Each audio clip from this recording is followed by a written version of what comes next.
You're going to see the first moments of freedom for a man who did 25 years for a crime he didn't commit. He's been released into a modern world that may as well be another planet. Now navigating cell phones, employment, and the question, what role, if any, should anger play in his life? You are watching what Tony Wright calls the best day of his life, walking out of prison, taking his first steps as a newly freed man. God is good. God is good. God is good. Grateful, even after spending the last 25 years locked up for a brutal crime he didn't commit.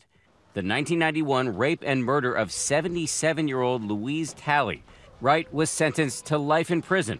He was just 20 years old when he was arrested. When you found yourself in shackles, being accused of rape and murder, and on your way to jail, what was going through your mind? Man, I was crying inside, man, like a baby.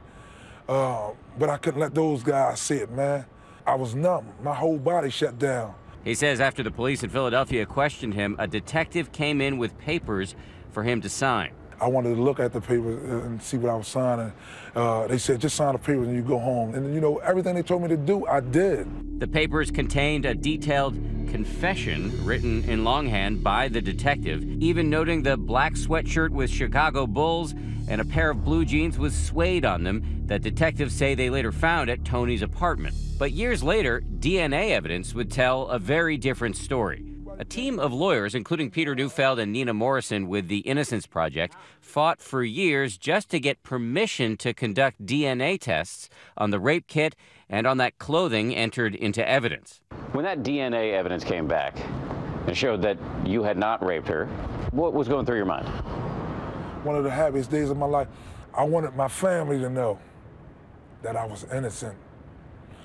I wanted Miss Talley's family to know that Anthony Wright didn't commit a heinous crime against their loved one. You might think the story ends here, that with the magic bullet of DNA, Tony would be immediately released. But you would be wrong. Anthony Wright is still in a nearby state prison facing, I can tell you, a retrial. The prosecutor decided, I don't care. I'm going to take it to trial. I'm going to invent a whole new theory of guilt. Even if I have no evidence to support it, that's so offensive. It's so immoral. Just 6 weeks ago, a second jury deliberated for less than an hour. The forewoman said in a very loud and clear voice, not guilty, and looked right at Tony. He started to cry. I think I let out the loudest scream in the courtroom. Tony's legs started to buckle. He held onto my arm. One of the most profound moments of my 44 years at that time. Jurors embraced him after the retrial. The evidence was so compelling for Tony that there really could have been no other verdict. In statements to ABC News, the Philadelphia DA's office stood by its decision to retry Tony and the evidence collected by police, saying the verdict only shows that the jury did not find that Anthony Wright's guilt was proven beyond a reasonable doubt.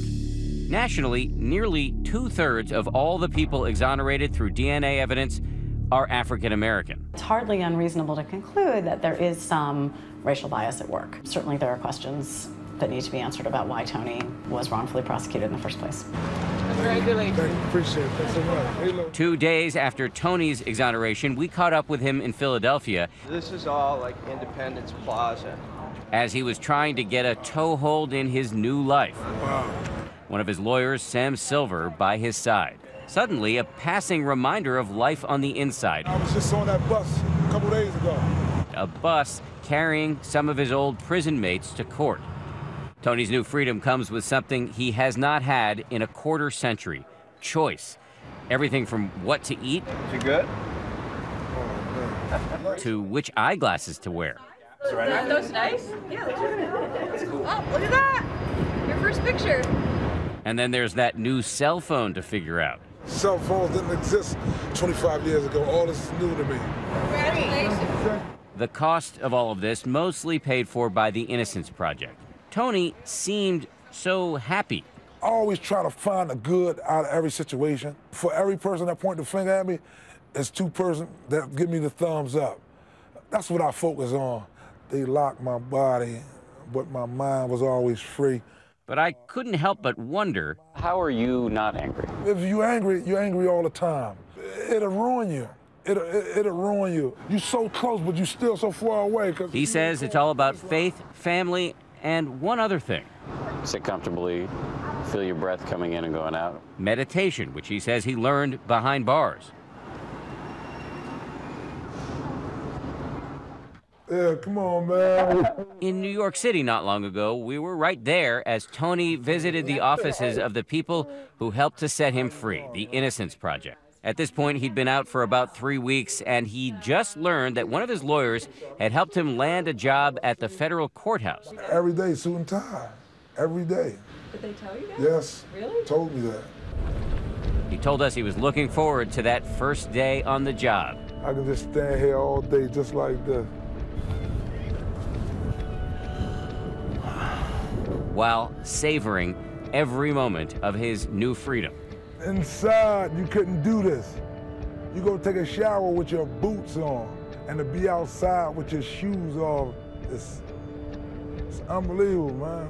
After so much time was stolen from him, he says he doesn't have a minute to waste. And you can hear much more of my conversation with Tony Wright about the role of meditation and yoga in his life on the 10% Happier podcast, available on abcnews.com and on Apple Podcasts. Just search for 10% Happier.